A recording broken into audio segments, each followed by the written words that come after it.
Hey everybody, so I'm on the trail and just gonna share some things that are on top, and if it benefits you, great. If it doesn't, pass it on. Okay, so one of the things that I just noticed just in today's world and how people respond and maybe how they can improve is communication skills. And again, I know that maybe I'm different in the sense that I went to school for communication. I really studied writing, effective nonverbal communication, speech communication, how to speak kindly and nonviolently, how to be bold and present your message effectively. So I have a history of really speaking clearly and directly and being a bold communicator. So for me, that seems, quote, normal. And in terms of courtesy and politeness and, just the ideal way to communicate with humans, I have a certain expectation of how I think people should communicate and how I think they should act. And it's pretty aligned with how Jesus is. He at times was very bold, like a lion, and other times he was very, soft and gentle. There were times when he really made a point and he called people out on their stuff and name called them. And there were other times when he called people a brood of vipers, etc. And yet there are other times when he would say something in a parable and people would not understand him. And he would be like, how can you not understand? Like, I'm saying it so plainly to you, but yet his disciples didn't get it, okay? And sometimes we don't get it.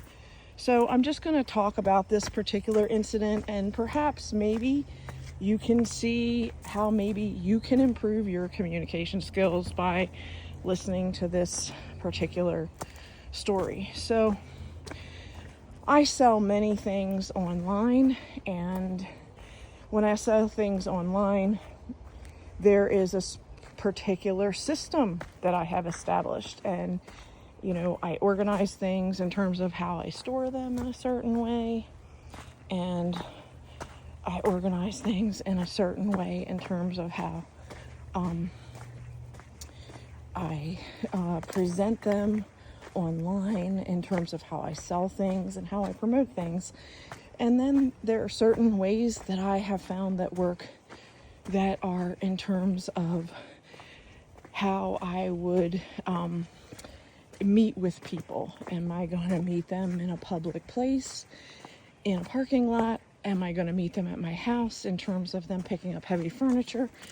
Am I going to have certain instructions of how they can do a patio pickup?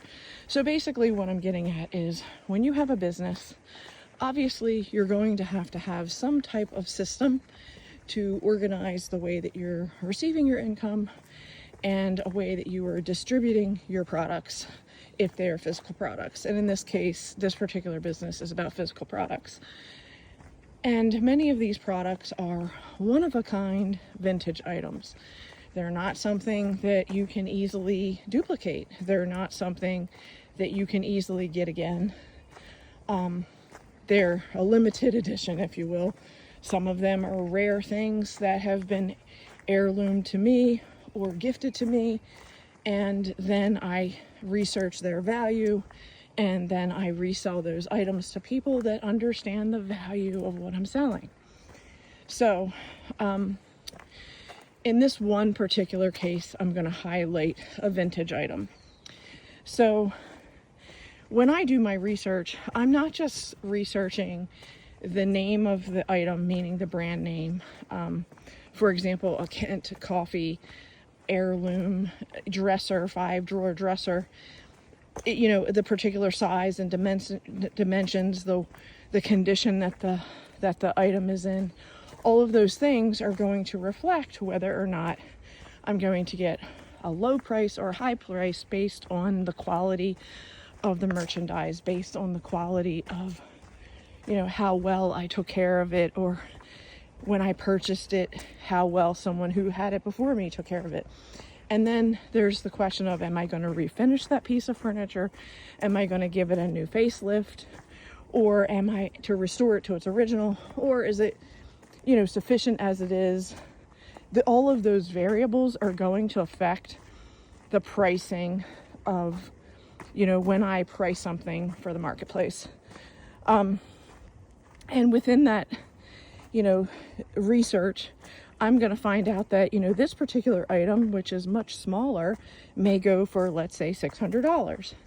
And something else that's of this size or this, stature and quality and excellence is going to go around $2,000. So again, there could be a range in terms of what is the going price within the marketplace.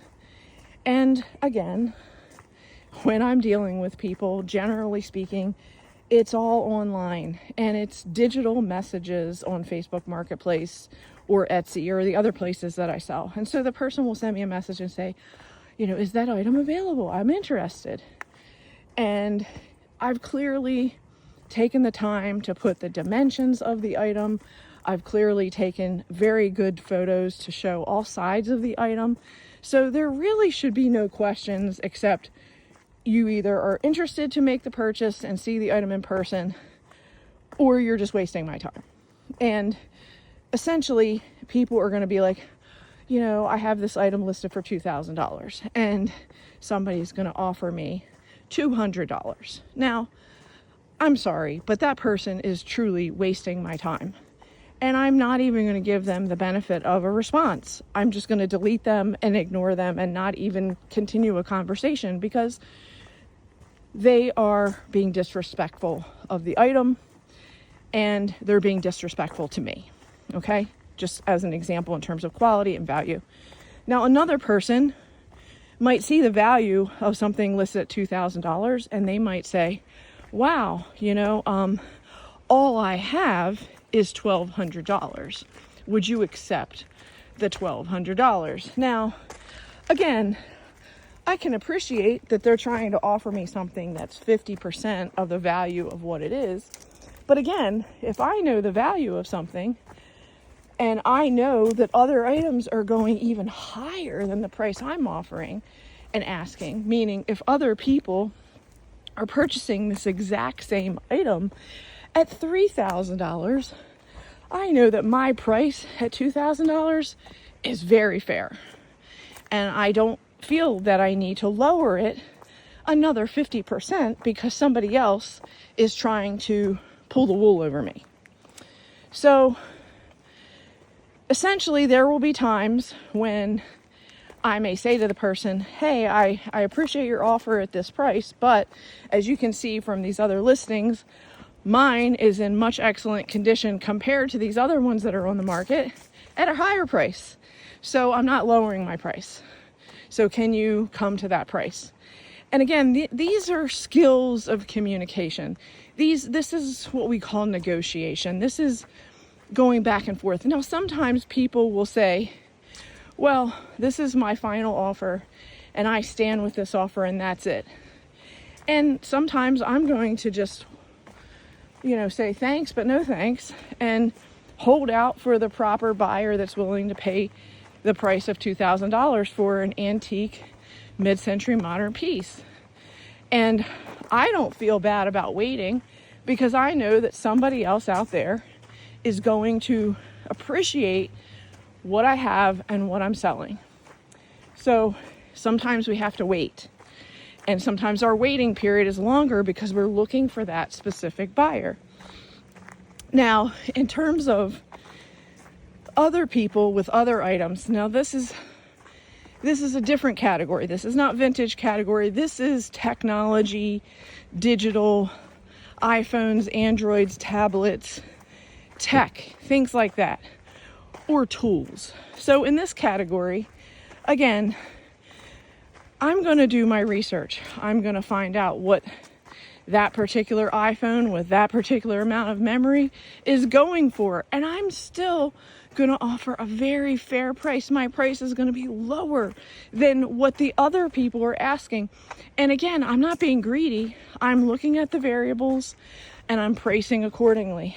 And I will have people, I'm asking $50 for a cell phone, an iPhone, and people will offer me $20. And it's like, dude, like, no, I'm not going to give you something for 50%. No. And then they'll come back with, I don't have a car. Can you deliver it to me? No, my instructions are very clear. If you want the item, you come to where I live, where I'm selling it in my neighborhood, and you pick it up. Figure out how to use the bus. Figure out how to use an Uber. Get a ride from your friend.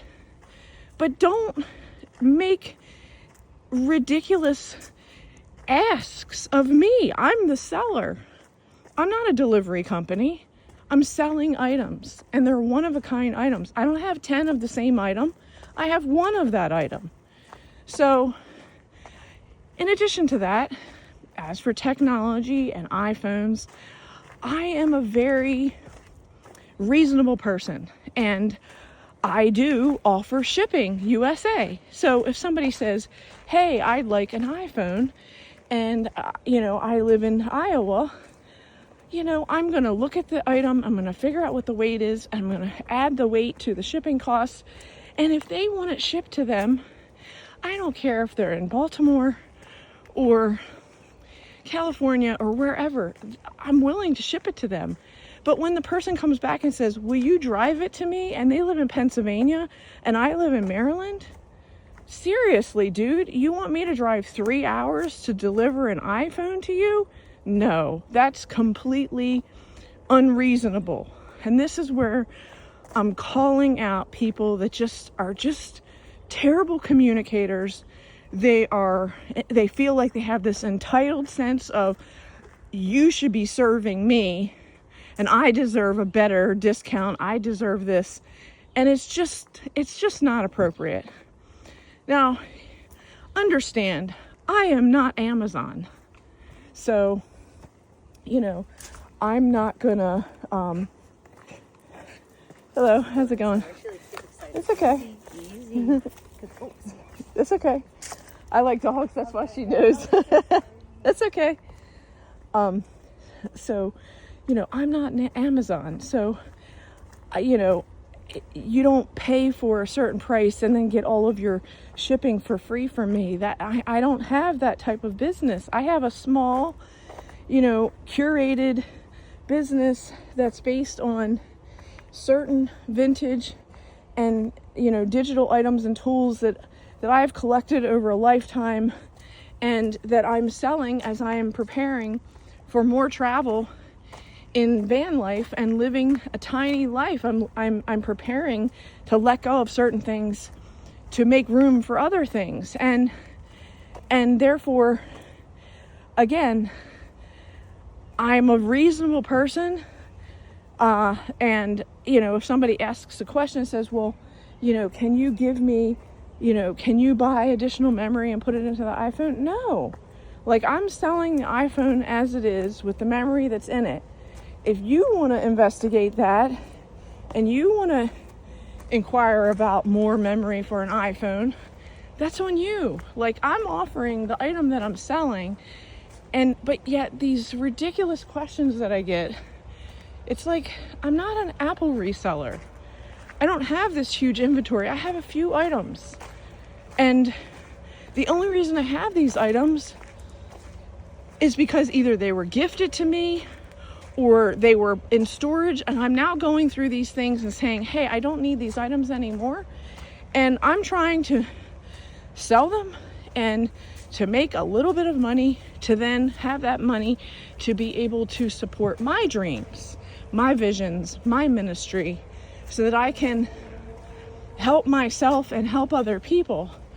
And I don't think I'm being unreasonable in what I'm offering, but it comes back around to communication. So this is another example of how people communicate. So I have this woman, and she contacts me for an iPhone. And I give her all the specifics. I tell her when my schedule is and what my availability is. I send her a digital link for her to make an appointment on my calendar to pick up the iPhone. Now, it has taken me a while to get to my own system that works. And yes, there are times when people don't want to click a link. They click a link for everybody else, but they'll respond back, I don't want to click a link, but what time can I come? And again, they're just adding to the not following instructions, you know? Like, if you deal with Amazon, you've got to follow Amazon's rules. If you deal with Etsy, you got to follow Etsy's rules. If you're dealing with me and my company, you got to deal with my rules. It's really quite simple, but people don't want to follow rules. They don't want to follow instructions, and they want a special privilege. So I say to the person, I'm available this time on this day. And it's a 15-minute window for pickup. It's not a half an hour. It's not an hour. It's not me waiting around for them to, lollygag until they're good and ready to come pick up the item. No, it's a set time. An appointment is an appointment. And if you have a doctor's appointment, you don't show up for the doctor's appointment an hour late. You show up early before your appointment, and you wait patiently for your time slot. Now, that's not always a great example because sometimes doctors run late. But the point is, the customer is trying to buy from me. And I have certain store hours. And I'm making myself available for that pickup.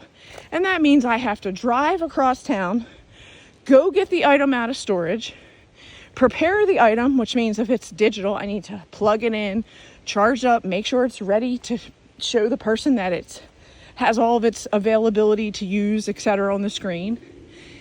If it's a tool, I have to, again, get it out of storage, prepare it, put it on a table, etc. Like, there's preparation that I have to do to be prepared for the customer when they come to pick up the item. Now, if I'm there early and on time, and the person does not show up, they don't message, I don't have their phone number, so I can't make a phone call to them. I'm waiting through the module or the system of Facebook Marketplace, and I'm at the mercy of the person showing up. And then they show up an hour late. And they're like, it's no big deal. You're at home, they think. Well, you know what? I'm running a business, and not just this business, other businesses. So I'm being disrespected by people who don't want to keep an appointment time. It's very simple. If you make an appointment, that's about your integrity. Are you willing to show up at the time that you agreed to show up or not? And if you're not, then you need to have the courtesy to alert that person and say, hey, I'm sorry, I'm running late. Something came up. I'm not going to be able to keep that appointment. And you know what? If I knew that they weren't going to come, then I wouldn't be sitting there waiting for that person, thinking, I wonder if something happened. I hope that person is okay. Here I am praying for that person that they're okay. And meanwhile, do they care about me or that I'm praying for them? They don't care. That's the type of disrespectful communication I'm talking about. So lastly, this person, she comes to pick up this iPhone. I show her the cord, I plug it in, I show her that it's ready, and I say to her, this, to the best of my ability, is an unlocked phone. I reset the phone, I did everything to make sure that it's okay. Here's what I have.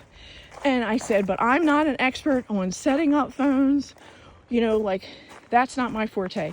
And when you buy this, there's no returns. You're telling me that you know how to set up a phone, etc. Okay? Well, the bottom line is, it's not even an hour later, and the woman's calling me, this is coming up, this password's coming up, I can't do this, blah, blah, blah. So I'm going back and forth with passwords and trying to help her do this, and it's not working. And then I say to her, look, I told you that, I don't know about this. This is something that I'm selling. I'm not an expert on these things. This is something that you need to investigate. I don't know for sure. And she's like, well, you labeled it as this. I said, look, my normal policy is no returns. But for you, given the fact that you're having difficulty, I will accept to allow you to return the phone. Now, again, that's me being gracious. My policy is no returns. It clearly is stated on everything that I do. But this woman failed to read all those details. And then she demands that she's able to come back that same day, which I'm not at home anymore. I'm actually on my other appointments. And she's like, well, I need to get my money back. And I said, look, I'm out of town. So when I return back to the house, I will gladly meet you. But I'm not there right now. And now she's angry that I'm not just sitting at her beck and call.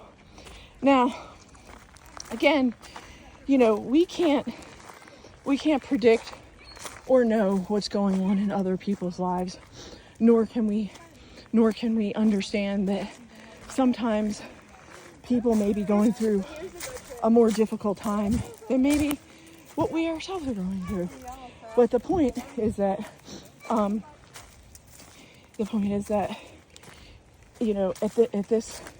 at this juncture, I was inviting this person that if she wanted to get her refund, that she needed to pick a time on my schedule of when I'm available. And again, I don't sell these things on the weekend.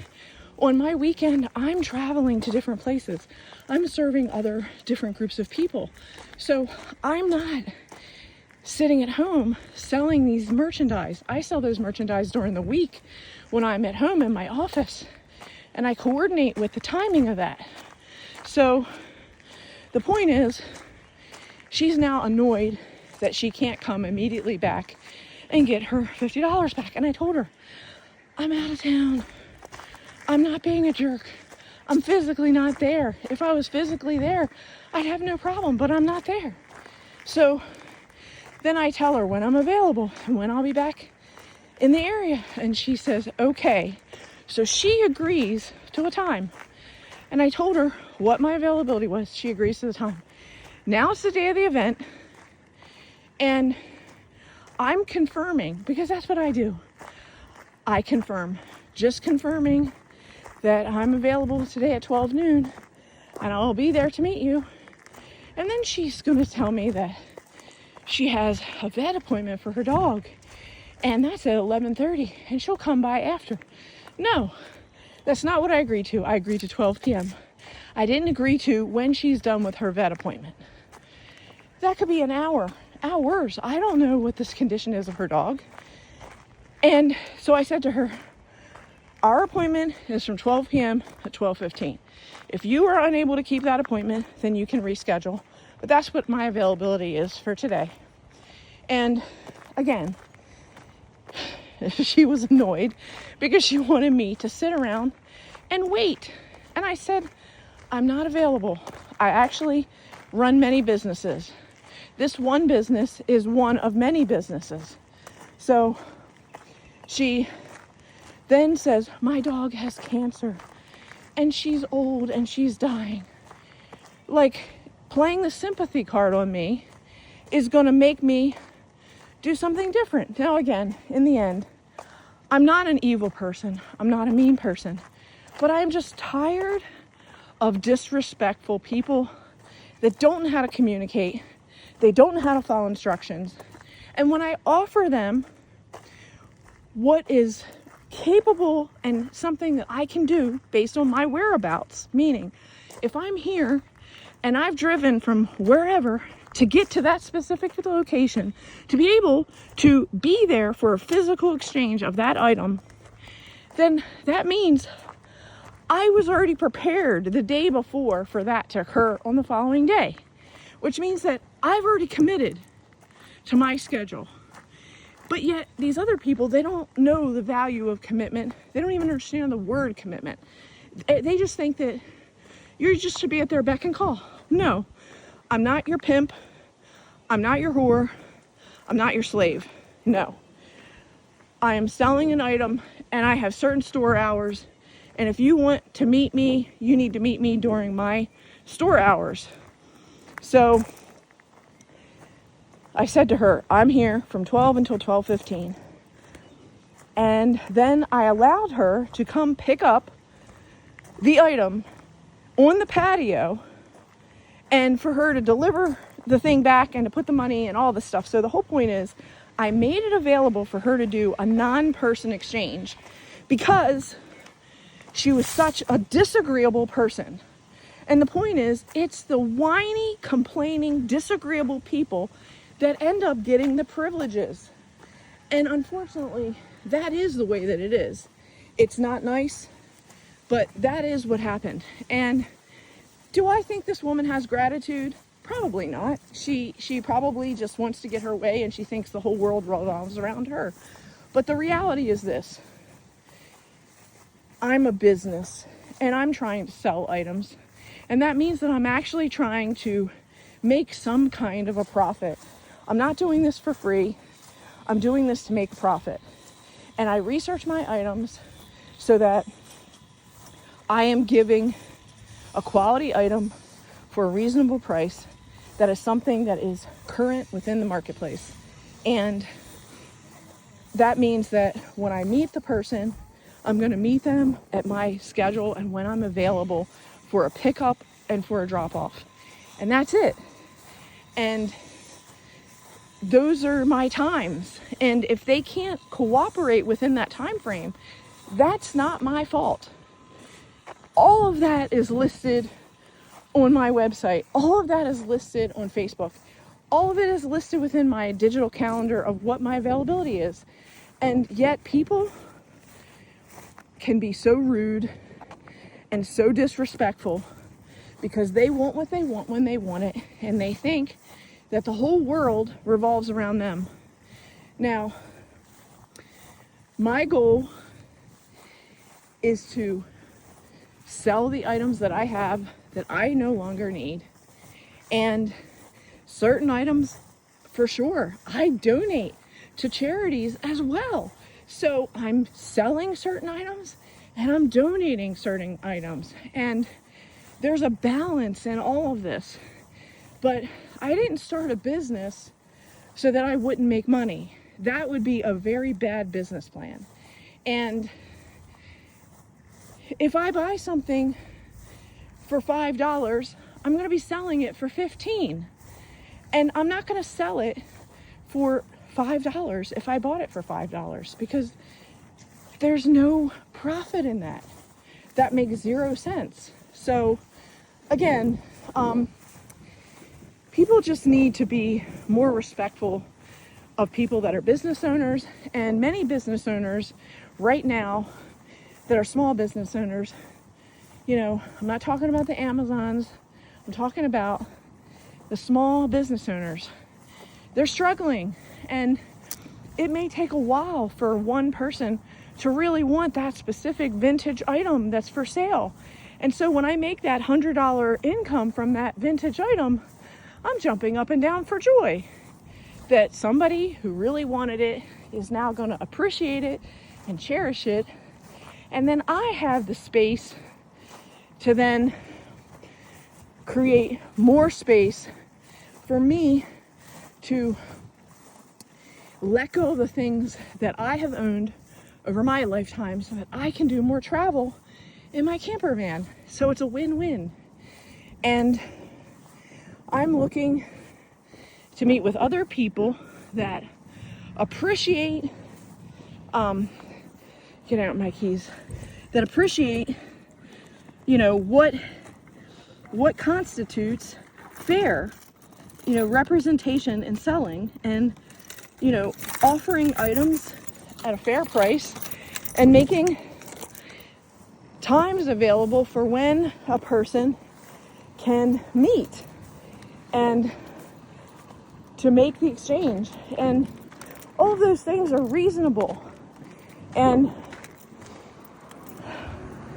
anyway, that's just my rant. I hope that some of this communication made sense to somebody, and that perhaps it can help you make sense out of something that you're dealing with from a communication standpoint. Okay, everybody, have a good one.